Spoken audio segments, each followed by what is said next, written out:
Wait, I've got a beastie on my laptop. Okay, it's gone. This is what happens when it gets hot in Scotland. It's hot in Scotland right now, by the way. It is. Yeah, toasty, 26 degrees. Everyone's walking about with their top off. It's disgusting. All these super white people in Scotland, it's like you have sunglasses on, your eyes still burn out because everyone's still so white.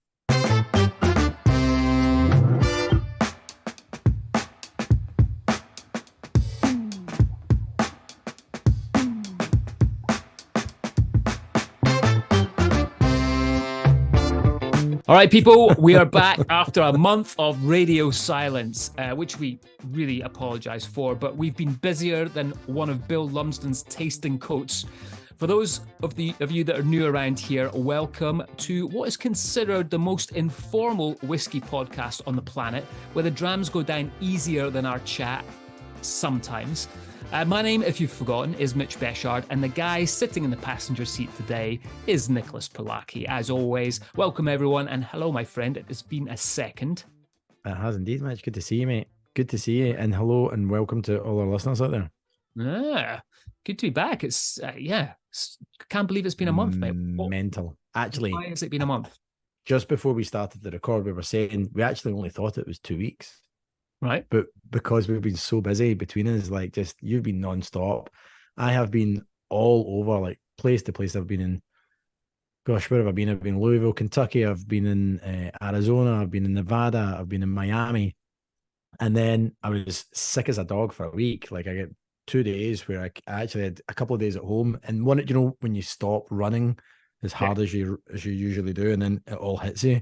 That's exactly what happened. For 2 days, I was in my bed, just completely wiped out. And I mean, it was lovely to sleep nonstop for 2 days. I won't complain. What did you have? Some hot toddies, but I didn't do any drinking. I did have some ginger and chicken soup, so that was quite nice to kind of take care of the ailments and get me back into the drinking way of life. So yeah, I was man down, piper down. For 2 full days. It's no good. So this is also the podcast where we tell you how to get better when you get sick. It is. Not it just is. Actually cover all bases. On that note, joking aside, I'll tell you what I've been doing recently. I've been making my own little ginger elixir. I swear to God. I've been making grated ginger. I'll give you the recipe right here, Mitch. See, okay. I'll throw this in for free.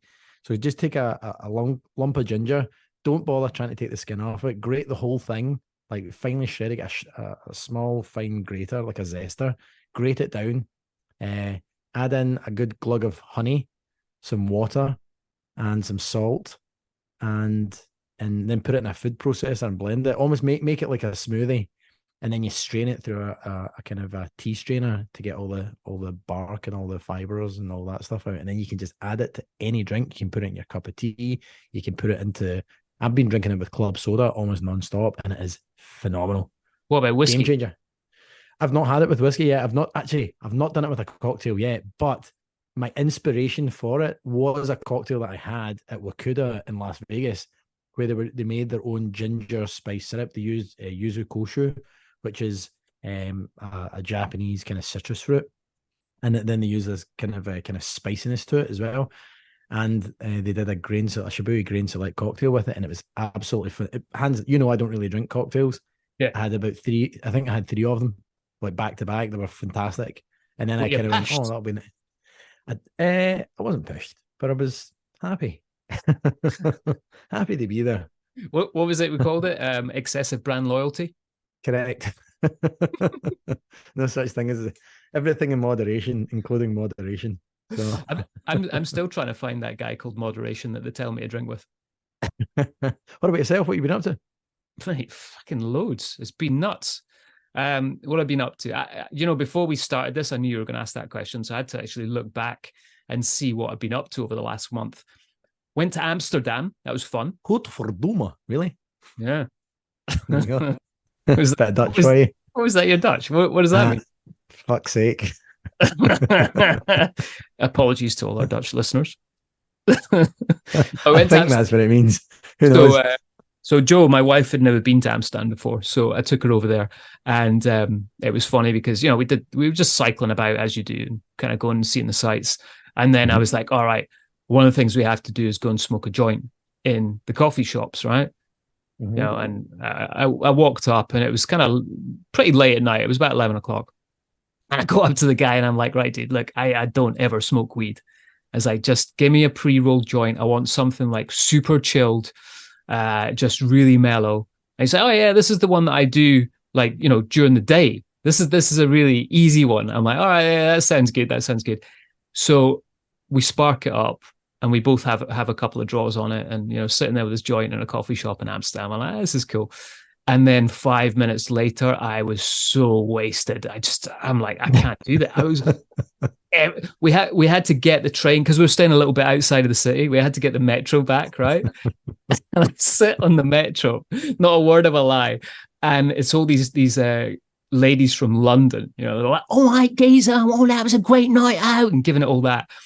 I was on the verge of like having a total whitey, right? I just shut my eyes. Oh man. And for some reason, it was like EastEnders in my head. There was a whole scene playing out in the pub and everything. And I was just, when I opened my eyes, I'm like, what the fuck am I doing on a train? It was insane. Yeah, so that's it. I'm done with weed. I'm never smoking that again. Well, I was, I went surfing. Just to be clear, I don't know if you saw this in the news. Do you know Amsterdam just put out a release saying we don't want any more tourists from Britain coming over here? I did see that. And then your face is Exhibit A. That was funny. But yeah, no, I love Amsterdam though. It's such a cool city. Just beautiful. It's a great city. Yes, that was fun. I went surfing in Speyside. That was cool. So there's a company up there, Blue Coast Paddle, a guy called Adam that runs it. Took some surfboards out for the day, and we just went surfing up there. Water was really warm actually, so it was kind of cool. So gonna add that into the things to do for Copper Cairn. So anyone coming up to visit, you're getting a wetsuit on. We're gonna take you surfing. But yeah, dude, right now, like we were chatting just before we recorded this, I'm exhausted right now because I've just done a massive 6-day trip with a family from Texas. There was 10 of them. We did everything. We started in Edinburgh. We went up to Speyside. We went to Skye. We went all the way down to Loch Lomond, your neck of the woods. We did Inverness. We did Fort William. So amazing trip. So shout out to the Perryman family. It was 5 brothers and their wives. And we had a blast, man. Such great people. So literally just dropped them off in Glasgow about 3 hours ago. So I'm coming off the back of that and just exhausted, just done in. So is this you telling people this up front so they know not to expect much from this episode? I'm managing everyone's expectations. Exactly. Dial it back. Well, we've got a lot of news to get through because we've not been obviously on air for the last kind of month.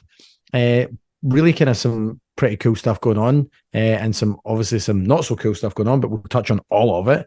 First up, P. Diddy, does he still go by Diddy? Sean Diddy Combs has basically won the first round against Diageo in his lawsuit, where Diageo basically filed a motion to dismiss the lawsuit brought forward by the rapper based over kind of alleged racial discrimination. And the judge, Joel Cohen, on September 7th basically said, no, we're going to do some broad discovery, and out of uncovering all the evidence has said there's enough for this to continue to discovery and potentially into trial. So not great news for Diageo, who tried to end action as quickly as possible, but the judge basically rejected it at all counts. And this is obviously Diageo severed the ties with the rapper. Do you know this relationship was 15 years? So it's not like it was like like a firestorm just waiting to happen. This was 15 years of a business relationship, and obviously kind of came to pass. But like we've talked about before, Mitch, like there's some things that will be interesting to see what comes out of the woodwork on this one. But for me, anything to do with celebrities have their timelines, and eventually people will move on to other celebrities and do other things. Everybody's got their peak, right? 15 minutes of fame. So when you're no longer in your peak of fame, maybe there's some natural things going on there where the depletion of volume and velocity doesn't add up. But for all intents and purposes, I think it'll be interesting to see what plays out. Obviously, we can't make any judgments right now. We don't know the ins and outs of it all, but guess they're going to need to look at the accusations and determine whether or not they're false or. You asked him to come on the show for a comment, right? What did he say? That I did, and he did get back to me, and he said, "Go fuck yourself." So that was nice of him. Yeah. Right. Well, off the celebrity stuff, something a little bit closer to home in Scotland. Kind of cool thing. So I went over to Lewis about, it was 2 years ago last summer with the Larkfire boys, and it was a great trip. But one of the things we did was we went to the Harris distillery over down in Harris. Obviously, for those that are kind of know their geography of Scotland, you'll know Lewis and Harris are attached. You just literally drive down there. And we had an amazing tour. We got to try some of the new make. We didn't get to try any of the aged liquid that they've been aging for a while, but we did get to try some of the new make. And I was just blown away with that distillery. I thought it was such a cool spot. They've put a lot of time, effort, and thought into how that whole visitor experience looks. And they've been producing gin for a long time. Harris Gin's been out for a while, and it's been going amazingly well. But there's always been this question as to when they're going to release their first whiskey. And bear in mind that the distillery opened its doors on the 24th of September, 2015. So as we record this, we're talking about 8 years ago, sort of almost to the day, within a couple of weeks right now. But they've just released big kind of news that they are going to be revealing their new whiskey very shortly. So they're going to do an online event on Friday, the 22nd of September. And the first 7 batches will be able to be purchased on Saturday, 23rd of September. So that's 2023, obviously. So that's kind of exciting, man. I'm looking forward to seeing this coming out, and it'll be interesting to know why they've taken so long to release this whiskey out into the market. But I know it's going to be a highly anticipated one. We're just coming off the back of the new release coming from Ballindalloch. I managed to get hold of a couple of bottles of them. And I just saw the other day that our friends over at Holyrood in Edinburgh are about to release their first whiskey as well.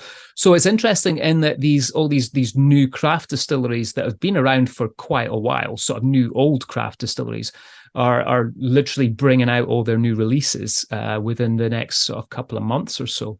So that's great to see. But I'm super excited about the Harris one. So I don't know anyone from Harris yet, but I need to get hold of someone and speak to them about getting us a wee sample, mate.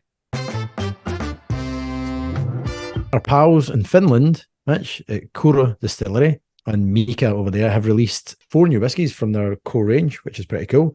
A quartet of whiskies, which are made from 100% Finnish rye and include Kura malt, Kura wood smoke, Kura Oloroso, and Kura peat smoke. So 4 absolutely baller whiskies. Mika is going on to obviously talk about this and saying, they've been making malt since they launched in 2020. But now it's they're getting to kind of play around with cask finishing and some other really fun stuff. And this has allowed them to really showcase what these products are capable of doing. The malt's double distilled and aged in new American oak whiskey cask for at least 3 years. White oak American cask, obviously. And then it's bottled at 47.2% ABV. It retails for £49.95 or $62 US.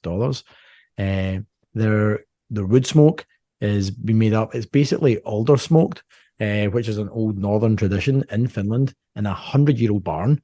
Again, bottled at 47.2% ABV and retailing a little bit higher at £59.95, which is $75 US.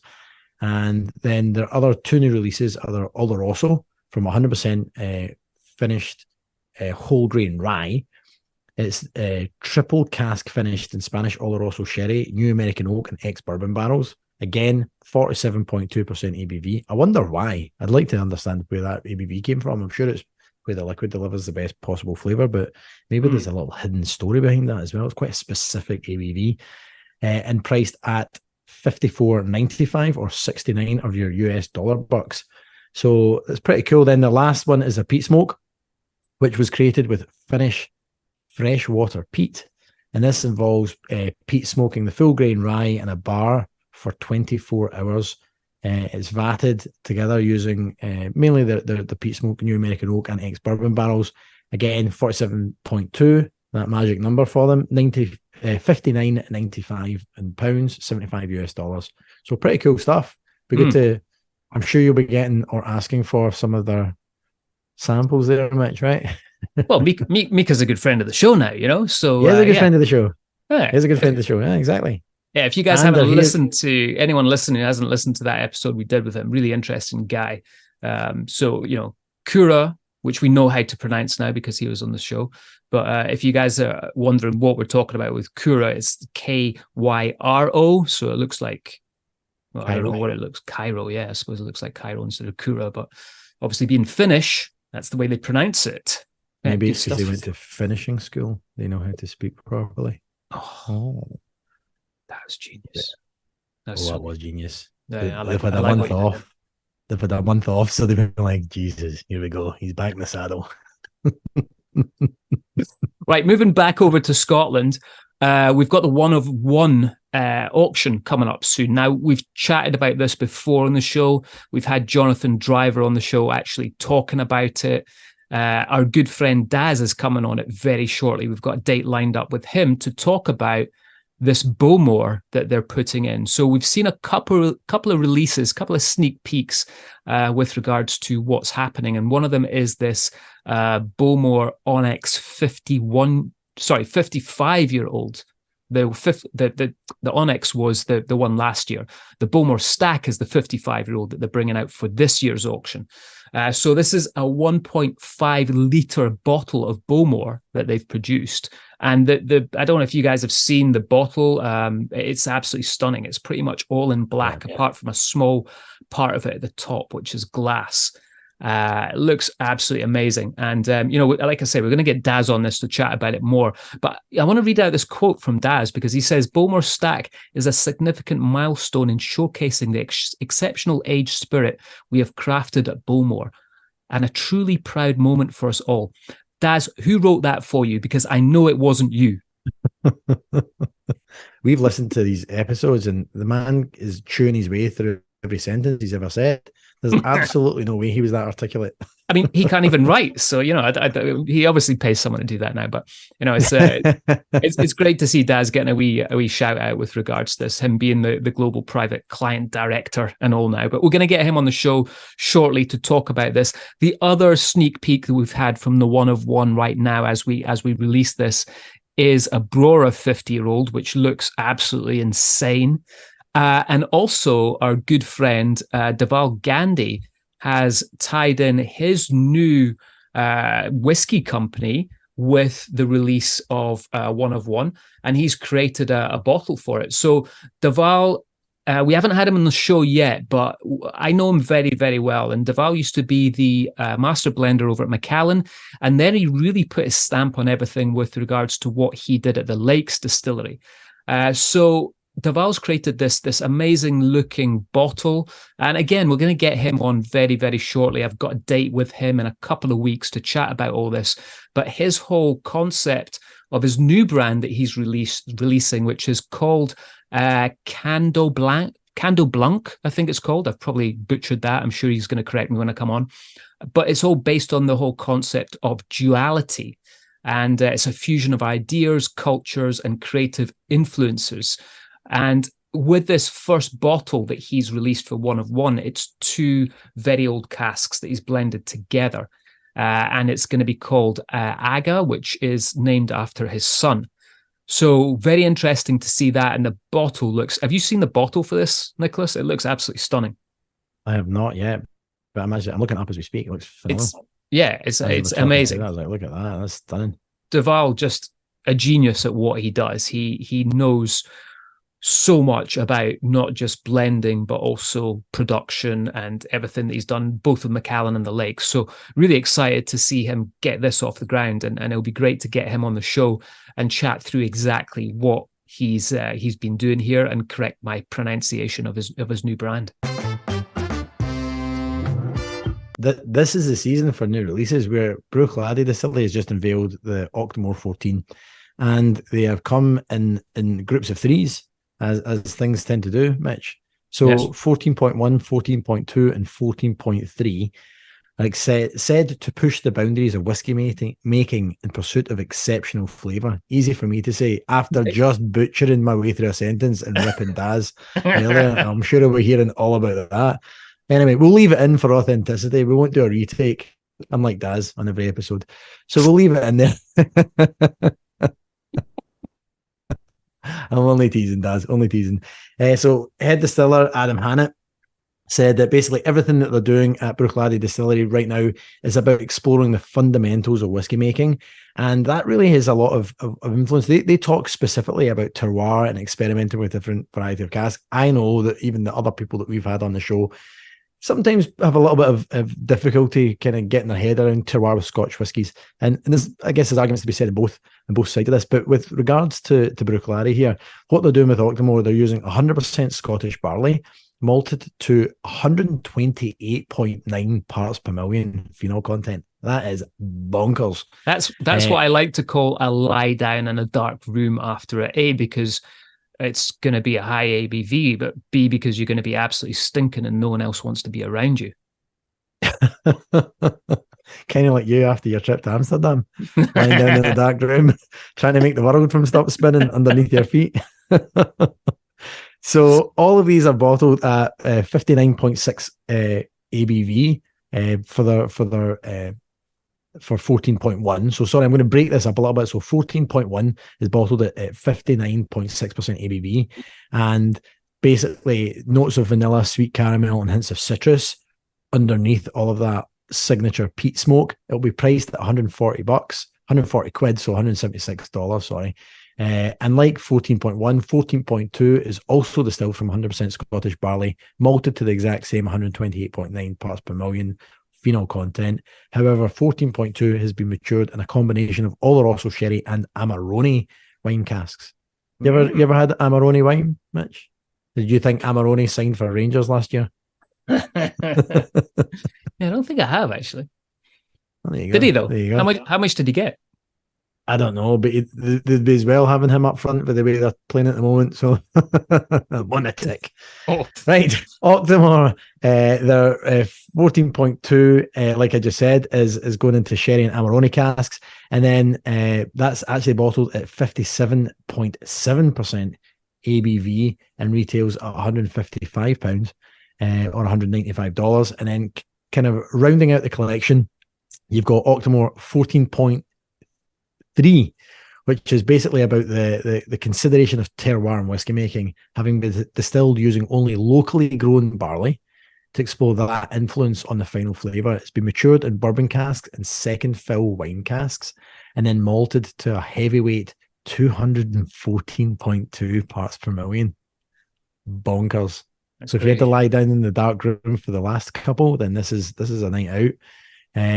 Priced at £195 or $245. It's bottled at 61.4% ABV. It delivers aromas of hot, sweet mash with the barley forward single malt, complemented with notes of sweet vanilla, toffee, and delicate earthy smoke. Pretty cool. Like, this is pretty cool. If you're a peat head, this is worth kind of trying to hunt down. The packaging is that kind of beautiful. The two of the three and that kind of beautiful black bottling. And then the third, the 14.3, is this kind of frosted glass. It's really, really well done, really elegant, but just killer. If that's your cup of tea, then if you like a big smoke monster, then that's definitely going to be a real treat for you moving into the holiday. So hopefully you get something nice in your life that can pick up a bottle for you, or like Mitch, just go right on the rag and ask for it for free. Funny you should say that, because I actually messaged Abby today. Of course you did. Their global ambassador, not to get them on the show, not for a sample. So because we haven't had her on the show before, and I want to get her on the show. So we want to get, she's their global ambassador, like I said. So, but I think this is it's a really interesting one for Bruichladdich, and that they're still talking about the whole terroir when it comes to barley. So I'd like to get her on the show to chat about that. And see how that conversation is going there. But yeah, I mean, Octomores, I remember doing when I was with Diageo, it was a whiskey festival and there was wine guys there as well. So it was a wine and whiskey festival. But I remember the guys pulling the cork off the bottle of Octomore, and the wine guys right next door were just like, can you put the cork back on that, please? Like, we just can't nose anything with regards to our wines here. So it's such a big hit. It's crazy. Yeah. But moving back over to your neck of the woods, Nicholas, big news in the Kentucky Owl named their new master blender, Maureen Robertson. Now, Maureen's been with Diageo for 45 years, putting together the likes of Johnny Walker and Singleton. So I was really surprised to see Maureen take on this position, and great for her. Again, talking about women in whiskey, she's been pivotal when it's been one of those positions within Scotch whiskey for a long time. But yeah, kind of cool to see her going over there. I'd be interested to know if she's going to do that position from Scotland or if she's going to move over to the US. Not much more information on it right now apart from that, but well done, Maureen. And it's the first time the brand has had a female master blender, so pretty cool to see that. Mitch, going back to one of my favourite subjects of all time, celebrity brands. Love a celebrity Have you seen this little cracker? Rod Stewart has launched his own whiskey brand, blended Scotch whiskey, named Wolfies. So he's partnered up with, actually, I don't know if you know, do you know Duncan Frew? I don't know. CEO. I don't know him either. So that's really bad. One of us probably could Google this guy up. He's apparently been in the business for 20 plus years. I just don't know who he is. But this was born of a conversation where obviously Rod Stewart's famously like tied back to Scotland. His dad was from Leith in Edinburgh, and he spent a long time. He's like myself. He's a Celtic fan, so he's been spent a lot of time kind of going up and down in and out of Scotland, seeing football games, and this is where he bumped into Duncan Frew, and after a few drinks was like, hey, we should make a blended whiskey together. Okay. Now here's the good news. Like, all for it. Fill your boot. See if you're a celebrity and you're into whiskey, I'm all about it. Like, cool, no problem at all. But be into whiskey. The problem here is that Rod Stewart isn't into whiskey, and basically it's like, I love an appletini. I don't really drink. This one's brilliant. I'm a whiskey drinker. So he gave an interview to Forbes magazine where he said, not really a whiskey fan. I made myself sick from it when I was 15 years old. I find it really hard to drink, but this one's okay. It's kind of special. Like, that's a great sales pitch there. Well done, Rod. I tell you what, I still prefer to drink mine as a martini. And then he says, my favorite cocktail is really an appletini. So cool.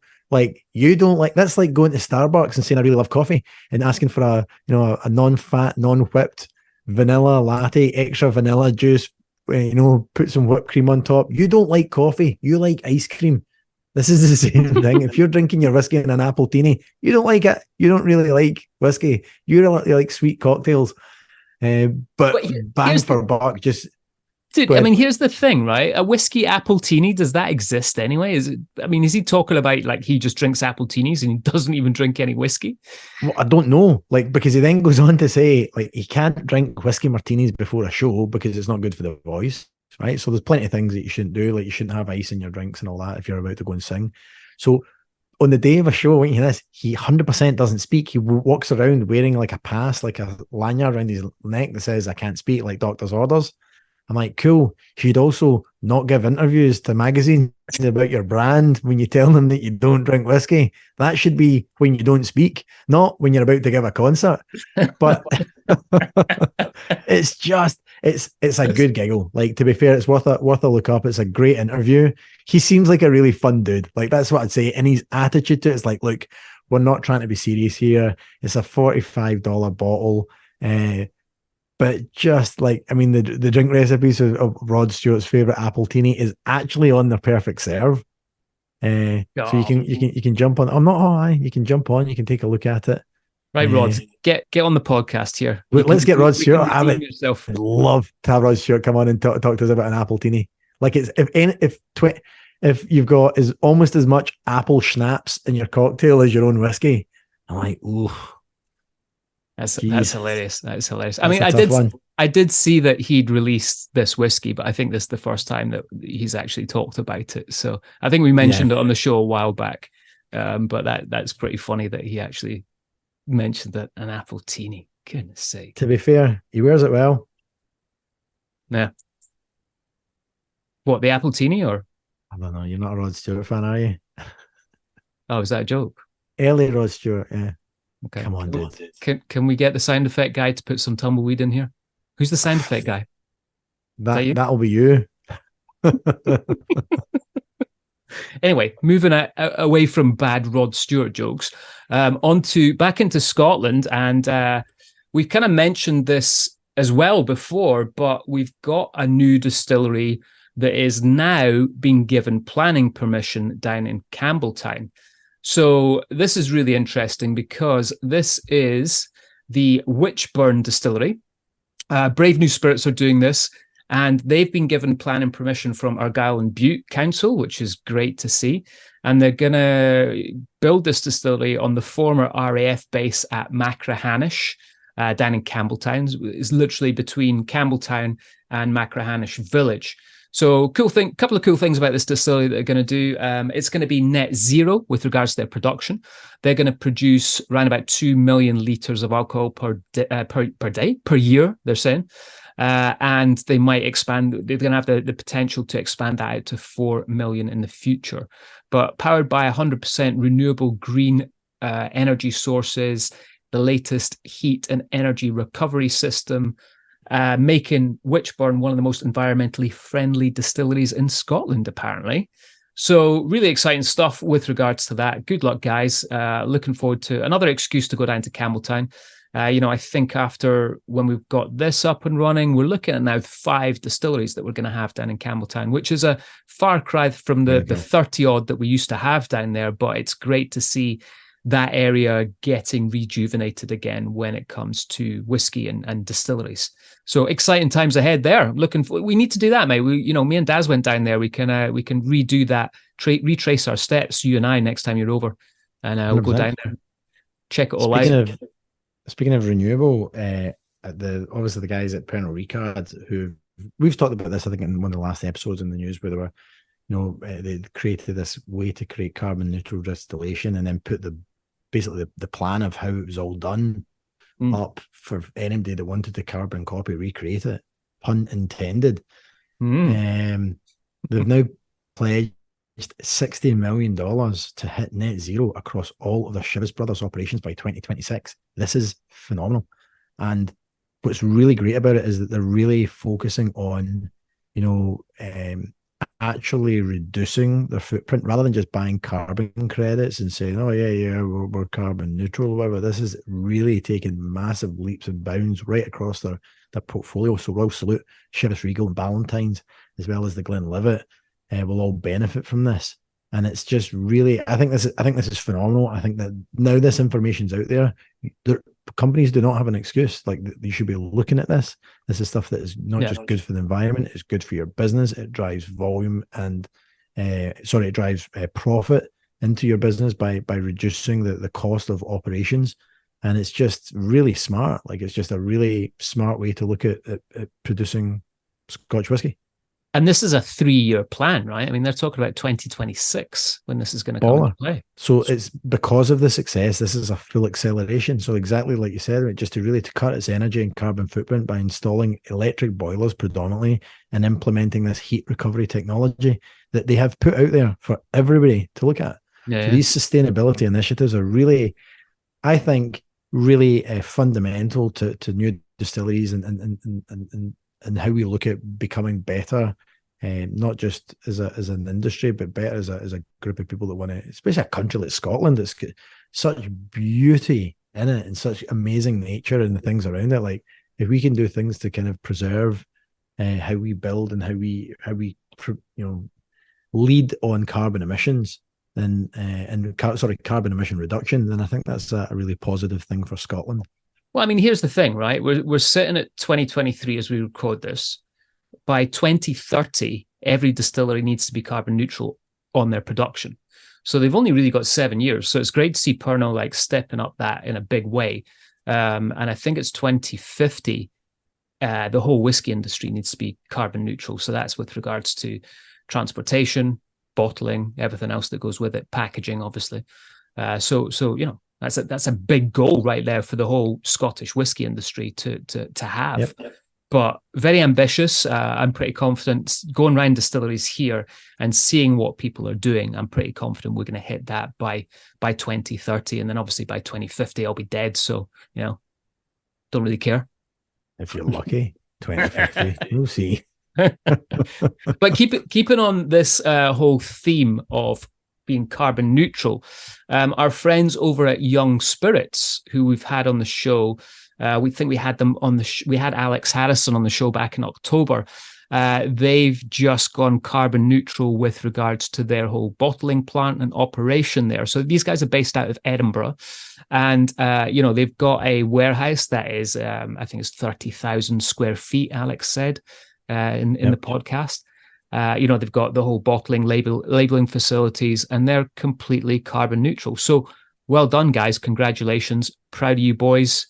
Being an Edinburgh company or a Scottish company, that is great to see. So a lot of positive things there going on when it comes to the sort of environmental aspect of Scotch whisky. 100%. Speaking of things that are going to improve, I guess, the overall well-being of anybody in Scotch whisky, specifically in cask investment, which Mitch and I both have very strong views on. Yeah. This is baller. I'm delighted to see this. So the UK's advertising watchdog, the ASA, have gone up against basically these misleading cask investment ads and basically taking a couple of these big boys to task. So Whisky Investment Partners, we're going to name and shame them, London Cask Company, both investigated by the ASA, so the Advertising Standards Authority, after it received complaints over whether the investment return claims that they were making were misleading, which they were, because you can't guarantee anything with an investment.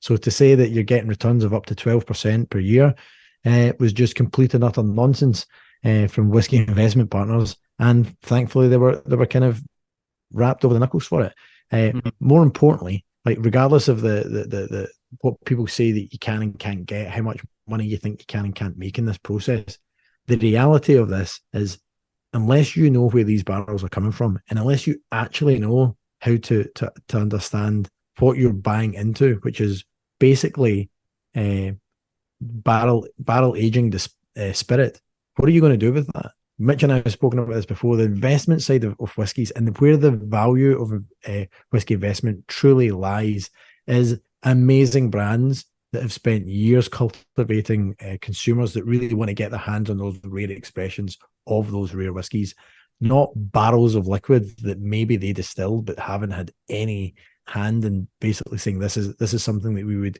call X, Y, and Z brand, and now you've got a barrel of it.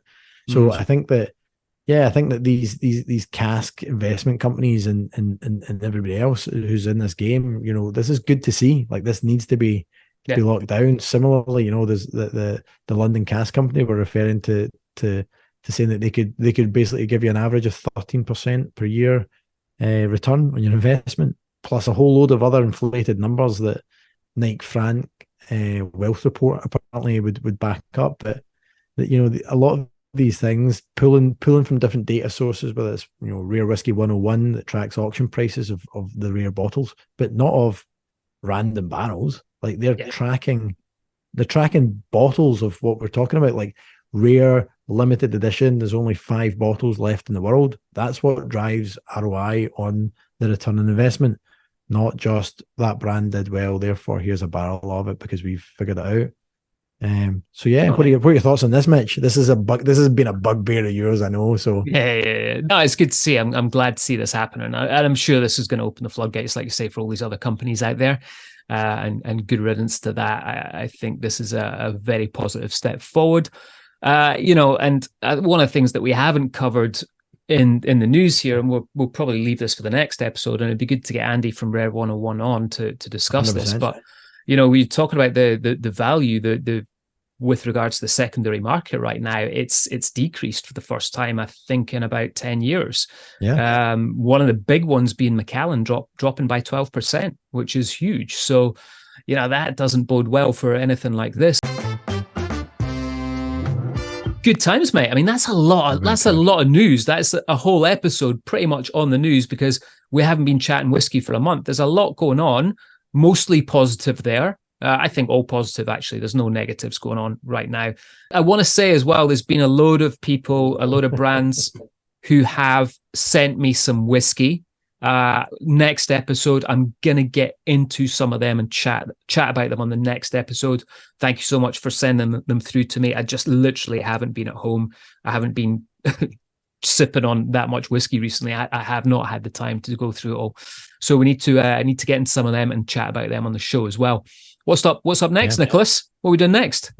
Oh, I think we're going to get some guests on, and then we need to plan, because you, my friend, are coming out to New York City. So we're going to have our live show, which we're still kind of putting the finishing touches on as we speak. We'll let you guys know a little bit about that probably for next week, to be honest with you, because that'll give you enough time for those of you that want to come along. We're going to literally do it as it's a very intimate space. We're not going to ticket it. It's going to be almost like, put your hand up, come and speak to us, send us a note on Instagram. Let us know if you're in New York City and you want to come along and see the show. And, basically first come, first serve. We're going to keep it really small, really intimate, and do some really fun stuff live. So I'm excited for Mitch to be out here. All right, guys. Well, that's it for this episode. Great to have you listening. Nicholas, a pleasure as always. Let's not leave it a month for the next episode this time. Great to see you again, my friend. Great to be back with our listeners and chatting and putting out another episode. And until the next time, bye.